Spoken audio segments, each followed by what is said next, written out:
About why the internet needs to be free and open, what it means to them personally. And Mary Alice is going to make some opening remarks at the appropriate time. Mary Alice Krim from Free Press. Give it up for Mary Alice. Yes.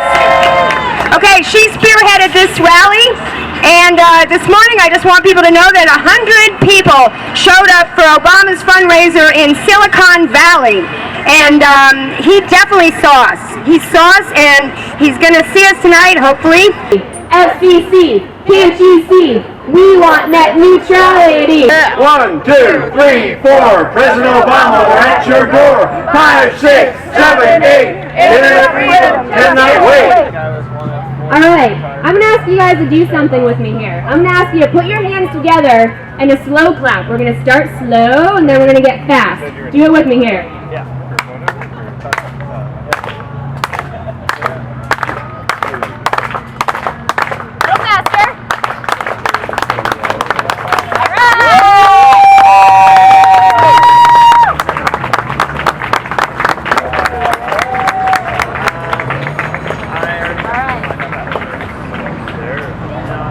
Alright, thank you for indulging me. The truth is that slow clap was for you all for coming out here today in support of net neutrality. So thanks for being here. Thank you. I want to send a special thank you out to MoveOn.org Political Action. They helped me organize this rally. They couldn't be here right now because this morning they were north of here in Silicon Valley rallying outside another fundraiser. And you know what? There were about 100 people up there. They saw the president, he waved to them as they came by. There are all kinds of media out there. So they did a really great job. So we're making it our goal to be seen by the president everywhere he goes on his California swing. We want him to know that internet activists like us are everywhere, and we want him to live up to his promise to protect net neutrality. So again, for those of you I haven't introduced myself to yet, my name is Mary Alice Krim. I'm with Free Press. Free Press is a national, non-profit organization dedicated to fighting for your rights to connect and communicate. You can find us online at freepress.net and on social media. We're here today because, as most of you know, the president is in town. He's just a few blocks away from here, in fact, attending another fundraiser tonight. And he made us a promise he has not yet lived up to. When he was on the campaign trail in 2007, he made us a promise to take a back seat to no one when it comes to net neutrality. And he said that when he was just north of here in Silicon Valley. 7 years later, he's still in the back seat.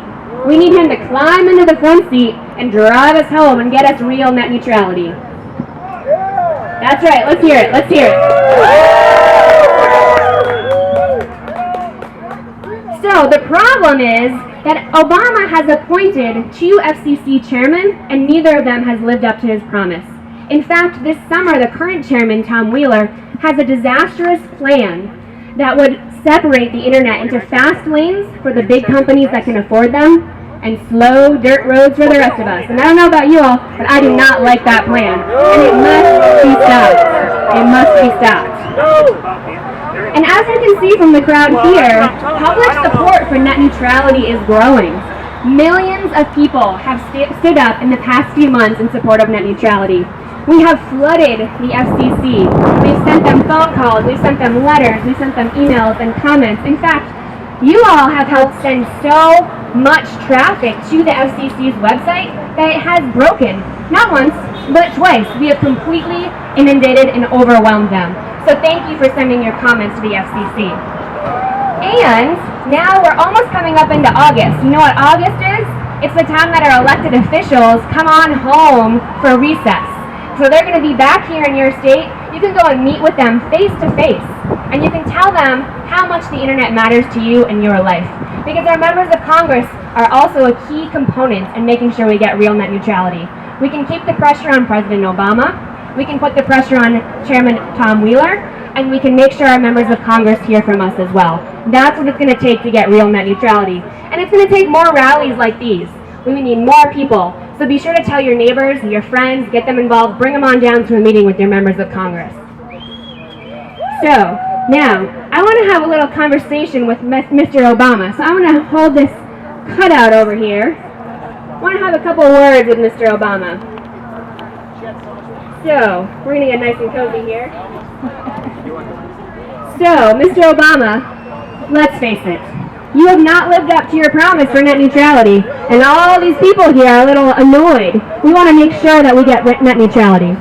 And the fact is, in 2008 and 2012, the open and free internet propelled you into office. The open and free internet helped Mr. Obama get elected. It helped usher in a new form of organizing and political action. And despite the millions of people that have contacted Washington, Mr. President, you haven't done anything about it this summer. Unfortunately, you have not joined the chorus calling on the FCC to reclassify broadband as a telecommunications service. Why not? Why not? That's right. We're here to demand that you climb into the front seat with us and drive us home and get us some real net neutrality. All right, now I'm going to ask you all to send a message to Mr. Obama with me.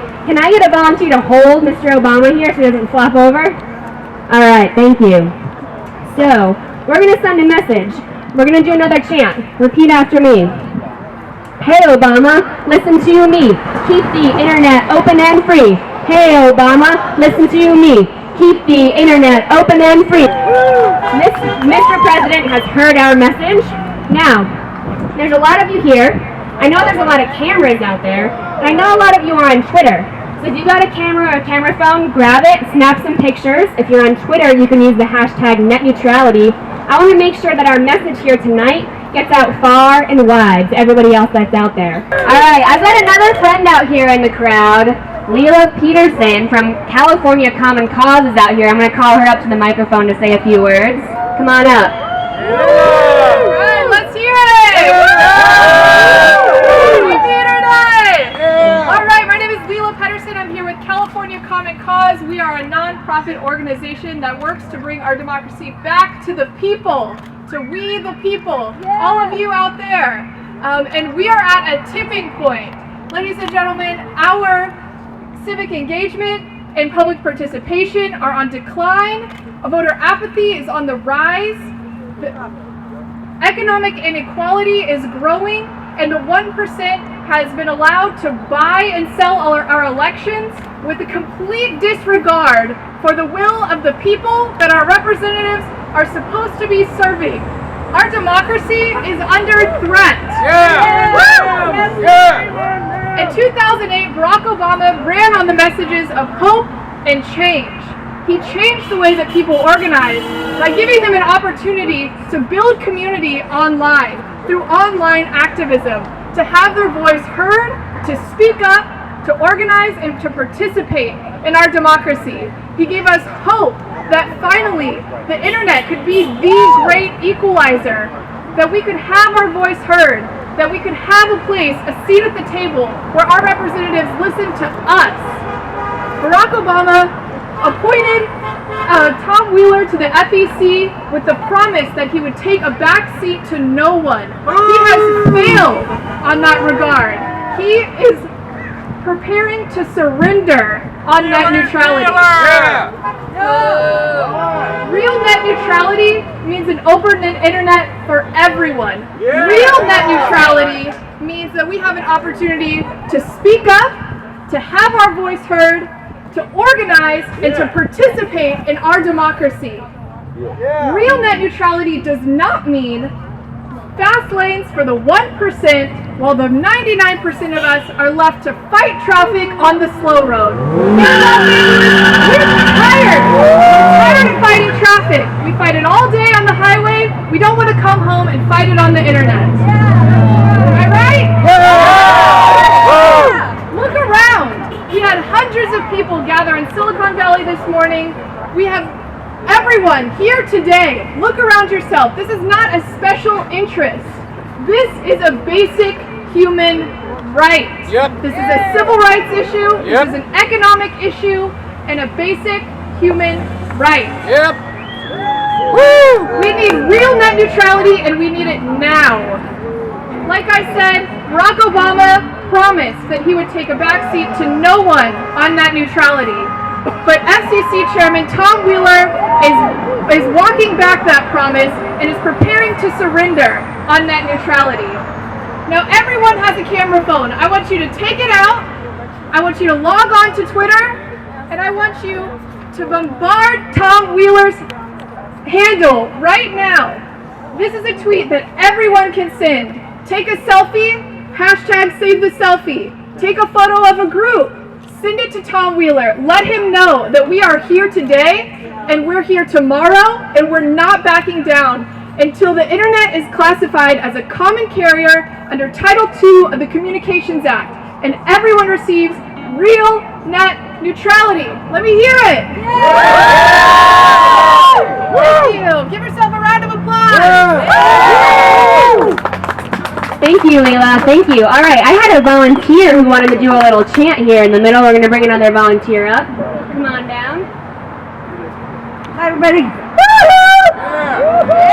I want to ask you something. Who's next? Our net. Who's next? Our net. Yeah, our net. Who's net? Our net. Who's net? Our net. Who's net? Our net. Who's net? Our net. Who's net? Our net. Who's net? Our net. Who's net? Our net. Who's net?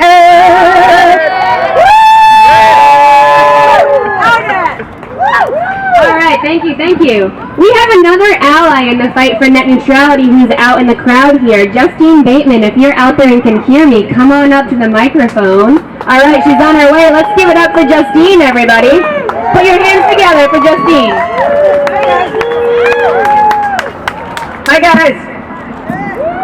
Okay, I'm Justine Bateman, and for a long time I worked as an actress and a writer-producer in digital and traditional media. And I'm currently a junior at UCLA majoring in computer science and digital media management.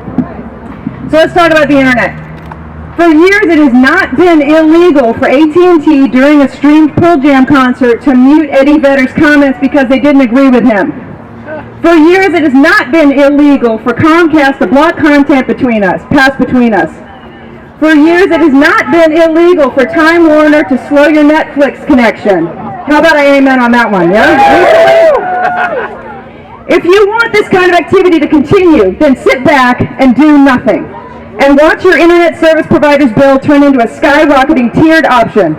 Watch your ability to reach the most popular websites strangled because those sites did not pay some extortion or because you didn't buy the right bundle. Watch the innovation by new sites destroyed because they can't reach the ISP's customers. Watch what you send digitally to others be continually intercepted. Net neutrality needs to be a law. And without this level playing field, we would never have had Google, Amazon, Netflix, eBay, Twitter, Facebook. Should I go on? Yeah. Okay. The FCC's current proposal makes it official that the ISPs can continue this blocking behavior and not treat all packets equally. This proposal is the FCC conceding defeat before they've even tried to make net neutrality a law or to classify the internet such that the FCC would have any authority regulating the ISPs. America elected a president who stood behind net neutrality and respected the freedom of speech and the freedom of innovation that is inherent in net neutrality. According to Salon magazine recently, President Obama has said to activists, "You need to push me." Well, we're pushing you, President Obama, to uphold your principles and your promises and to not obey the nearly $100 million thrown at Washington by ISP lobbyists. You tell us, Justine. Okay. I, for one, will not be looking at my children and telling them that I did nothing while the internet was being sold to AT&T and Comcast and Time Warner and Verizon. I can say I did everything I could to pass on to them the same open internet that I have enjoyed. But President Obama, if you continue in this direction, you will destroy what remains of net neutrality, and you will forever be known as the man who sold the internet. That's right.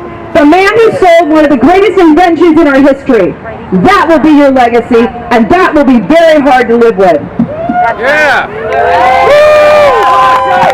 Let's put our hands together for Justine, everybody, our friend and ally in the net neutrality fight. She had a strong message for our friend Mr. Obama here. Thank you. All right. Now I'm going to call up Michael Howell. So Michael, I don't know how many of you saw his video on YouTube. It went viral. I posted it on my YouTube channel, and it's gotten the most hits of any of them, 3,000 hits. 3,000 people in this country have seen Michael Howell, 11 years old, read his letter to Tom Wheeler that he got in before the comment period was over. 970,000 people sent in comments, and this is one of them. Michael Howell is going to read it again for you here. Give it up for Michael. Yeah!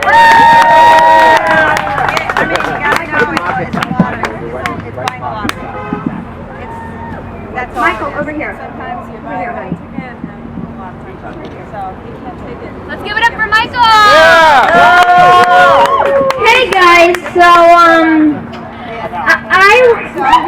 I wrote a letter to Chairman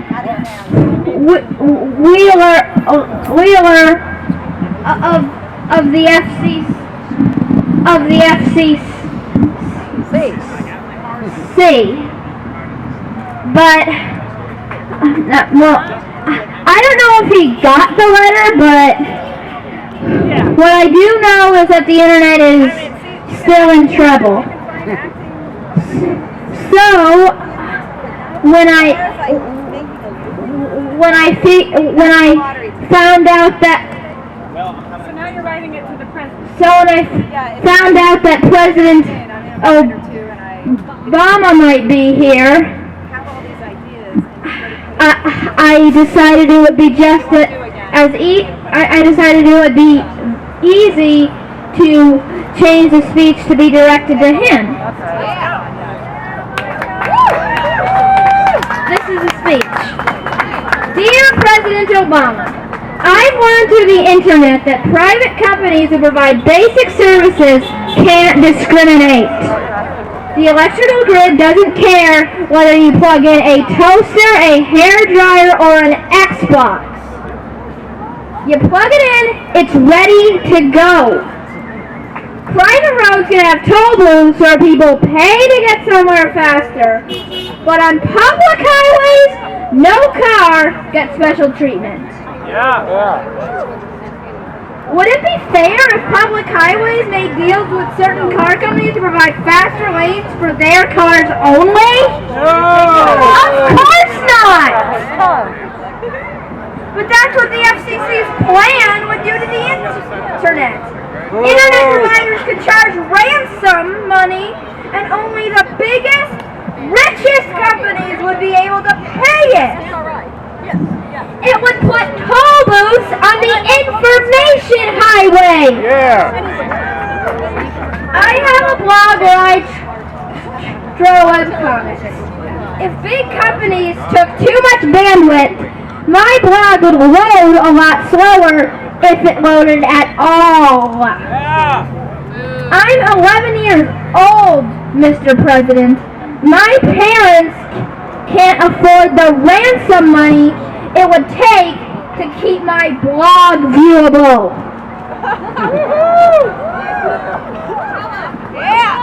Also, I'm a gamer. I'm a gamer. The best gaming companies make the best games. I don't want a gaming world with game companies paying internet providers to let them hog online space instead of creating great games. And another thing, I homeschool. I learn a lot on the internet. I don't want only flashy companies like the History Channel telling me about the world. I want real people in real life telling me what's really going on. Here's my biggest problem with the FCC's plan. My mom and dad are activists who use a free and open internet to spread the word about important things the mainstream media won't talk about, like fracking and the TPP. If the wealthiest companies control the internet like they control what's shown on TV news, we, the people of the world, would not be able to share stories and help each other. A lot of people need help in this world world, Mr. President. Please do the right thing and pressure the FCC to keep the internet free and open. Sincerely, Michael.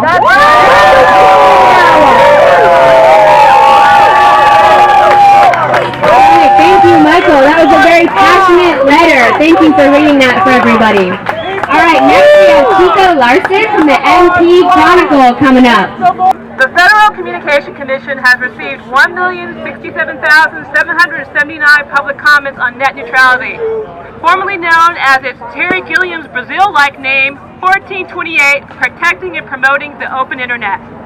Net neutrality is about access to the information, about access to information. Without access to information, you lose choice, you lose knowledge, and you lose freedom. 1428 does the opposite of what its name implies. 1428 takes away a free internet. It takes away net neutrality. Political actions are organized over the internet. Information is shared over the internet. We are connected over the internet. I publish the MP Chronicle, the only independent, radical, feminist print and online newspaper in South LA. I take on corporations and corrupt government officials. I am supported financially by small black business owners and subscriptions bought by retired black pensioners. I'm not funded by corporate America. I'm not funded by neoliberal foundations. I'm not funded by a university. I'm one person. I've been able to make an impact in my community. I've been able to inform my community because the internet allows my newspaper to be as accessible as bigger media. My news online travels on the same pipeline as the LA Times, the LA Business Journal, and the LA Weekly. How information is streamed on the internet in its current form is true democracy. To protect the internet, we need for it to be a public utility. We need for the internet to be classified as a common carrier. We need for the internet to be a Title II telecommunications service. In the U.S., everyone has access to the same quality phone service. Jane Williams' information in Compton, California travels as quickly as Donald Trump's information in New York City. Our phone lines are common carriers. Ending net neutrality has the potential of denying the public access to information. In my community, there is only one reliable broadband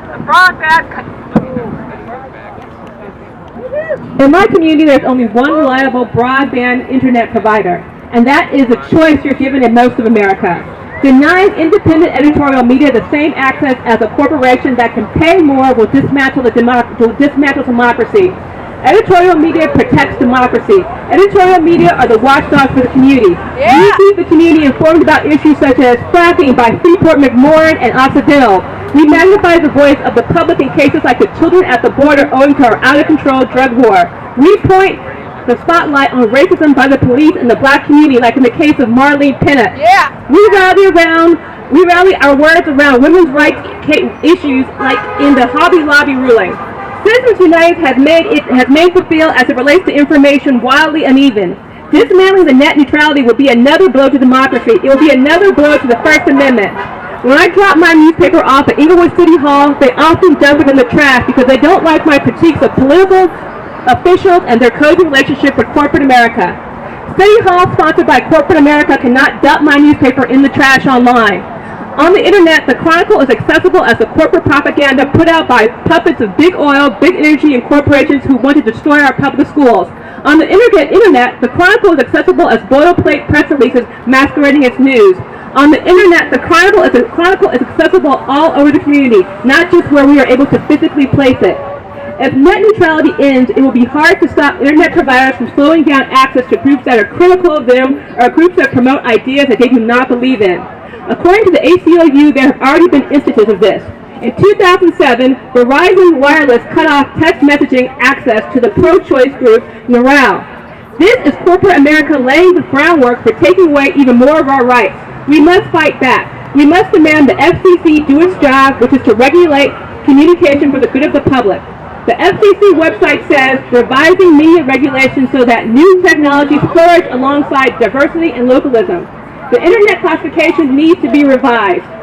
FCC Chairperson Tom Wheeler only needs 2 other commissioners to reclassify the internet as what it is, a utility, and this will be over.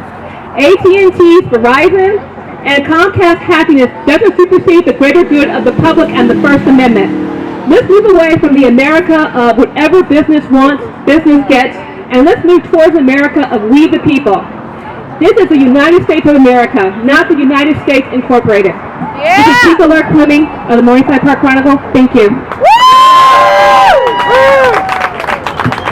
Let's hear it one more time for independent, radical, feminist news. Let's hear it.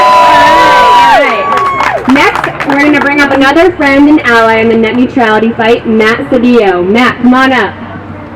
Yeah, Matt is a national award-winning slam poet who's come out for many of our actions on the TPP. He just headlined a show with Lee Camp last week for the Rolling Rebellion for Democracy. We're taking on the corporations in every way, shape, and form. Let's give it up for Matt Cedillo!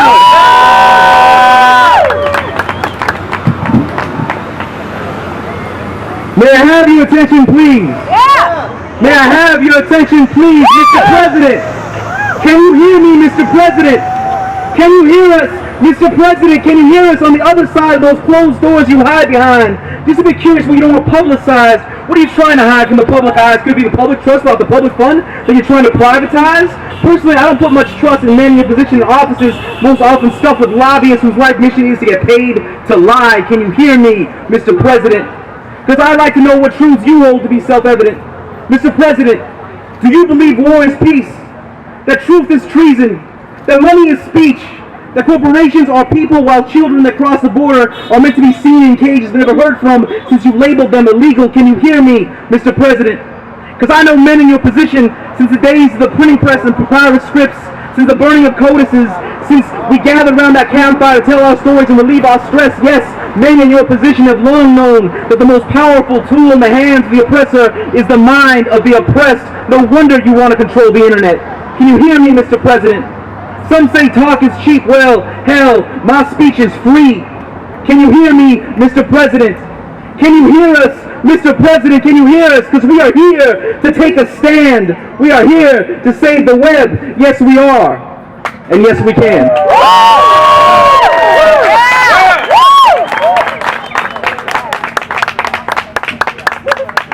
All right, thank you, Matt. That was great. Thank you for coming on out today. Next, I have a statement from another ally and friend in the net neutrality fight, from Arturo Carmona at presente.org. He couldn't be here today, but he was so inspired by this gathering that he wanted me to read this statement on his behalf. So, in the words of Arturo Carmona, classifying broadband as a public utility is the only FCC decision that can protect access to broadband for Latino communities. We call on President Obama and members of the Congressional Hispanic Caucus to protect the internet and take a stand for Latinos against the corporate takeover of the internet. We demand that the FCC Chairman Tom Wheeler classify broadband as a public utility. This is crucial to the success of Latino communities.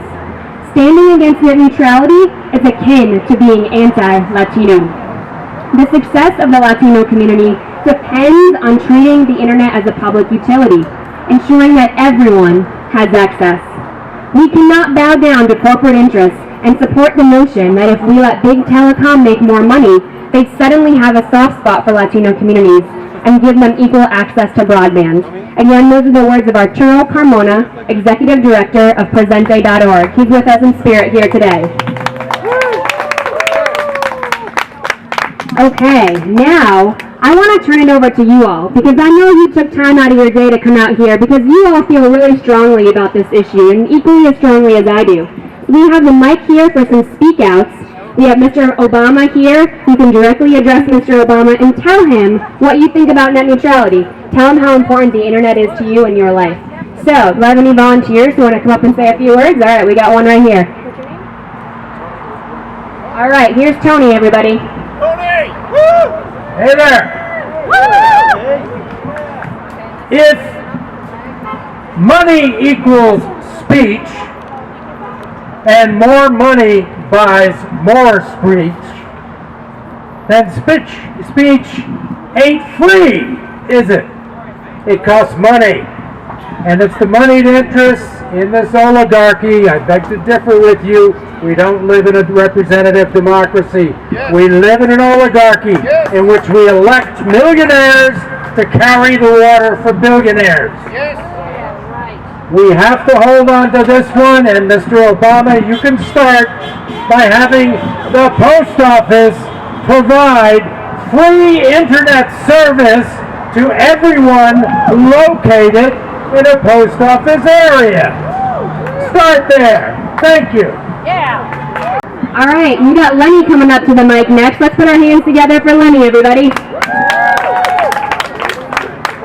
I'd like to talk to President Obama over here as a fellow professor of constitutional law. And if I ask people out in the audience, and we talk about this a lot, the First Amendment, everybody comes up with freedom of religion, freedom of speech. Any others besides the First Amendment? First Amendment? Well, the one that people miss in the First Amendment is freedom of association. When our founding fathers got together to make this country, they walked out into the commons and they talked about democratically, with equal weight for everybody's ideas, what this country should stand for. The commons of today is the internet. It is a place where we all come as equals and we can share our ideas. And if we allow corporations to have a louder voice by defining investment of money in politics as free speech for corporations and taking over the internet, and this idea of net neutrality isn't something in the future. Just look at the speed of your home internet connection now and ask yourself how much it's already been slowed down. And if you look for an alternative, what alternative do you have?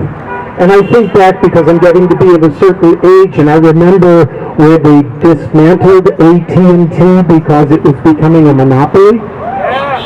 What do we have now? It used to be when you lost power in your house, you still had a telephone. Now you lose power in your home, and you don't even have a telephone because that comes in through the internet. You gotta fight this issue, folks. This is the way, this is the thing that levels it. This is the virtual commons where we come together. And if we lose this one, we've lost our country.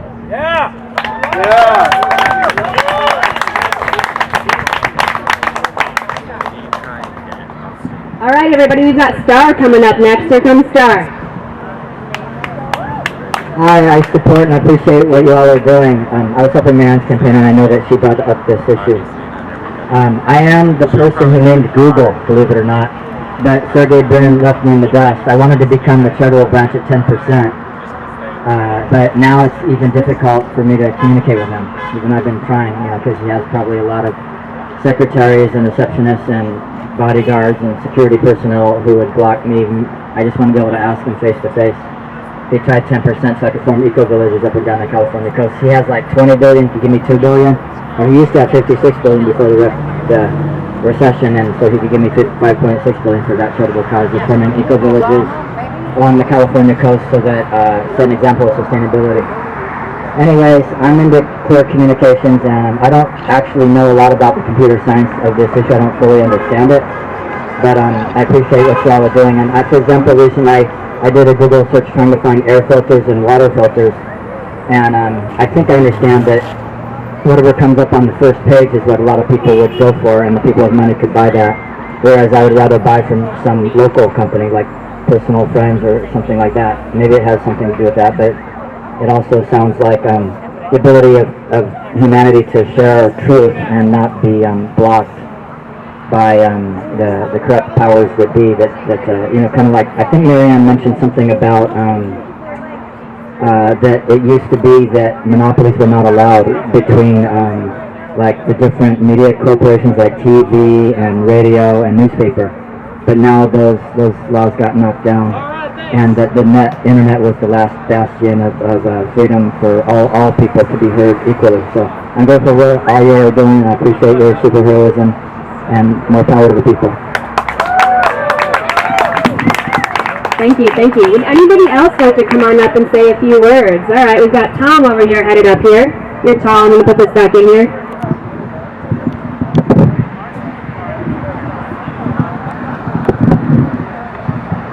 President Obama, what's the deal? This is really simple. It's about free speech. Net neutrality sounds really complicated. Free speech is I get to be free to say what I want. This isn't rocket science, President Obama. What's going on? Why are you listening to people who make it complicated? You know, you're a smart man. You're a smart man. You know this is about free speech, and free speech is one of the core values of this country. Like, this matters. What's going on? What's going on? Tell those people in Congress this is about free speech. It's not about corporate speech. It's not about complicated speech. It's simple. I get to say what I want. People get to choose if they're going to listen or not. It's simple. It's all screwed up now. That only some people get to say something, and the people with the money get to decide who gets to listen. Like, that's not free speech. That's not free listening either. You get it? President Obama, do something about it. Alright, I need to ask you all to help me with a little math problem here. How many people do y'all think came out today? How many people are out here? Do you think we're at 50? Any cheers for 50? Yeah! 80. Any cheers for 80? Yeah. Make some noise and let me know when you think I hit the right number. 90? 100? Alright, 100 people coming out here today. Thank you for being here, everybody. Next we have Dinah, who wants to say a few words. Hi, I was only here because I figured, yeah, we can't let the 1%ers take over. But then I realized I edit and publish a spiritual magazine about Avatar Meher Baba. And we have a website, lovestreetbreezes.org. We can't afford to pay to have that website up. So if they're going to charge us, we're going to go under. I mean, the magazine is free to anybody who wants to learn more about God or whatever. And lovestreetbreezes.org would no longer exist if they're going to start charging us. So we have to keep the net free for everybody, because I'm not the only non-profit organization out here who uses the web. So thank you all for coming out. I wish I could stay to see that motorcade go by, but we've got to leave. Thank you all. Alright, next we have Kat, who wants to say a few words and speak out and tell Mr. Obama what she thinks about net neutrality. Well, I would really like to say that, Mr. Obama, I campaigned for you. Well, I'm a native Californian. I live here. I campaigned for you in Ohio. And I could campaign for you in Ohio because of the internet. So you have an office, and it was awfully nice to get your little thank you note after you won that election. And it would be awfully nice for you to give me a little recognition at this point, and myself and all the other people that use the internet to put you in office. Yeah. Thank you. Again, the message of organizing and the political power of innovative organizing online. Does anybody else want to speak their mind? Send a message to the president. Any volunteers? I'll say something. All right, we got one more person coming on up here. Steve. Steve, here we go. Hey. Wow, my name's Steve. I just want to say we're one people, of a sound mind. We're the sane people. So as I looked at everyone here today, I saw a purpose in our eyes, and I want to inspire us to get on the street there now and tell these other people, that we can live a free world, and that's really all I have to say. I'm so honored to be here. Thank you for the organizers, and let's continue the party. Woo! All right, thank you. My name is Steve, and another gentleman. All right, everybody, we've got Ron coming up here next. Let's put our hands together for Ron. My name is Ron Ellerman, and I'm a Vietnam vet.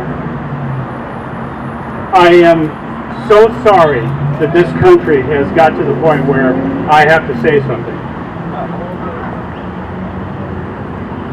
This man, I voted for him twice. He ran under the idea that I wanted to hear That is to tell people what they need to know instead of what they want to know. It is up for us to change our country, no one else. Yeah. We have to take that responsibility. It is up to us to look at the Constitution and read it and try to interpret it for ourselves. That is hard to do. It's just a framework.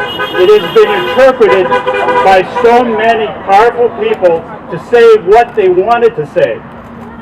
Not what we wanted to say, but what they wanted to say. This president and the presidents ahead of him will have no control over our nation anymore. It is up to us to speak out. There is one branch of this country that controls you and is the most powerful right now, and it's the most elusive, hidden branch that we have. That's the Supreme Court. If you don't know what that is, there's only 2 sentences in the Constitution that tells you about it. It is the most powerful, and they have interpreted their terming as lifetime. That is wrong. We have to change that. I think most of us know that money controls our society and our democracy, or the lack of which.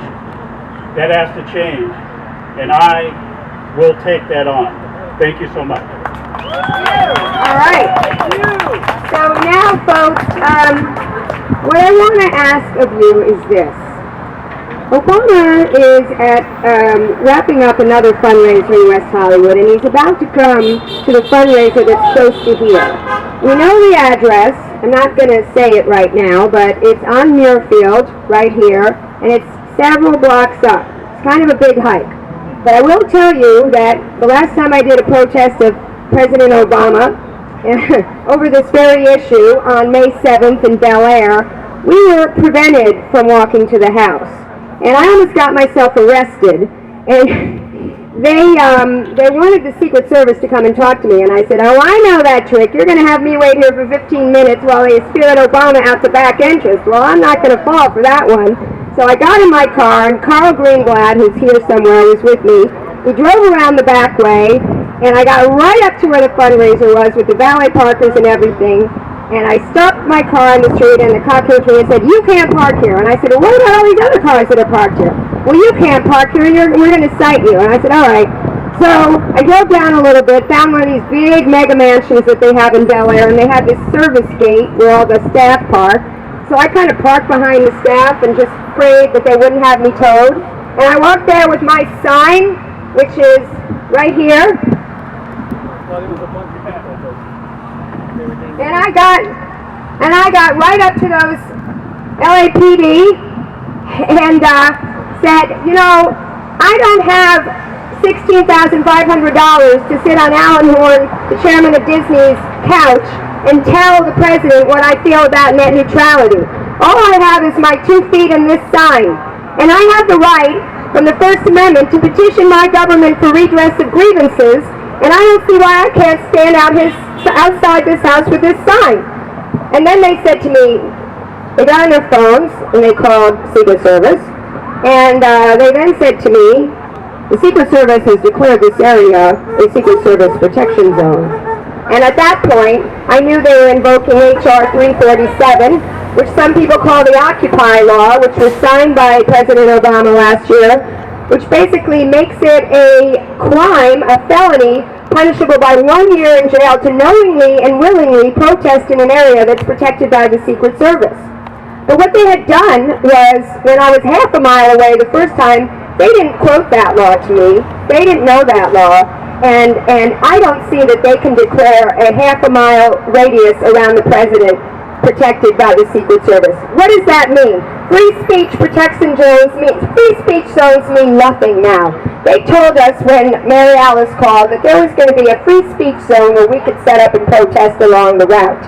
And we decided to screw that because, you know, he was going to drive by for 15 seconds. He may or may not see us. Depends on if he was looking at his phone or not, as opposed to looking out the window. And we decided to set up here. It turns out he did fly in here when we were setting up at 3:05, kicked up a lot of dust, and we had our signs. Maybe he saw us from the air, maybe not.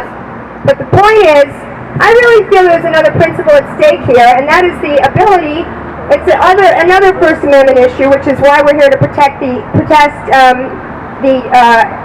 threat to net neutrality, and that is the ability to protest and the ability to petition our government for redress of grievances. So what I'm asking you people is this. Would you like to walk with me on Muirfield up to this house and see how far we can get? Yeah. And see if we can bring our message directly to the President's door? How many of you are up for that? All right. Well, we're going to just put this PA system in the car, and then we're going to go. So, thank you very much. I think this is a really important principle to stand up for. I let you know what the law is. If they should say that to you, then, you got to understand that you've been warned, and it's probably a good idea to disperse. But if they don't say that to you, I say we keep going. All right? All right. Who's net? Our net. Fast lane, slow lane. Wait, no. Fast lane, slow lane, not okay. Don't make the internet pay to play. Fast lane, slow lane, not okay. Don't make the internet pay to play. So if you have a problem with the fact that these Secret Service protection zones have been extended so far beyond the reasonable range, then I would encourage you to contact Obama not only about net neutrality, but also about this, and also lodge a complaint with the ACLU, because they need to know that more people are upset about this. Good point. I actually contacted them, and they didn't express any interest. They said they've challenged some of these free speech protection zones before, and they've gotten knocked down 4 times.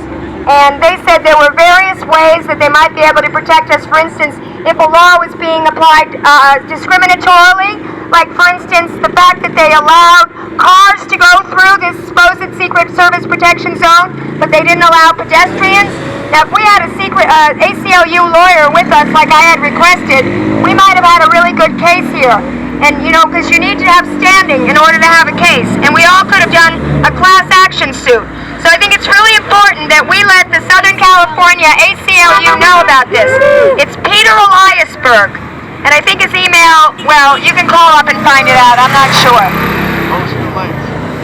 Yeah, I'll post the link on the Facebook page. But this is really an important issue. It's not only net neutrality, it's the Trans-Pacific Partnership, it's fracking, it's immigration, it's corporate personhood, it's drugs, it's everything that we want to see changed. If we can't get to the president, and he's only listening to the people that can spend $10,000 to $32,000 a couple to be in that dinner, it's ridiculous. And he's raising money for Democrats, and Democrats haven't done a damn thing for any of us. So, yeah. Don't take any emails from the Democratic National Committee, the Democratic Congressional Campaign Committee, the Democratic Senatorial Campaign Committee. They're a bunch of pussies, and they're not doing anything for us. All right? The Occupy movement taught me that we are the only ones. We are what we have been waiting for. And this is what we need to do. We need to take it to the streets so that our rights aren't slowly whittled away. They've already been whittled away. We want it back. I was doing a Hobby Lobby protest 2 weeks ago, and in researching that, I found out that there are 87% of the counties in America don't have a single abortion provider. And that's crazy. There's several states that don't have a single abortion provider. And that's because we've all been asleep. And it's time to wake up, get out into the streets about this issue and any other issue we care about. But this is really fundamental. The internet is fundamental, because if we lose the internet, we lose our ability to communicate and to organize. That's right. So stay on this. Tonight is not our only opportunity. The FCC is taking comments for another 2 months. There's a petition going to try to get them to hold public hearings on this issue around the country, which they should be doing. When in 2003, when they were rewriting the media consolidation rules, which is why we have 5 media companies that own everything in this country right now, 5 of them. And if Comcast buys Time Warner, which is another thing we have to oppose. They will be controlling 50% of the internet and cable in this country. So, when they were doing these media cross-ownership roles, the FCC chairman refused to hold hearings. So Michael Copps, who is a great progressive FCC chairman, held hearings himself across the country. And that's what we need right now. And Free Press, you can go to freepress.org, or is it freepress.net? Freepress.com. Well, freepress.whatever. We'll get you to it, and sign their petition. I just got it in the mail today to ask the FCC to hold public hearings on this issue. They got the most number of comments. You heard it today, over 1 million comments. We shut down the website twice over this. So we need to keep up the pressure beyond today.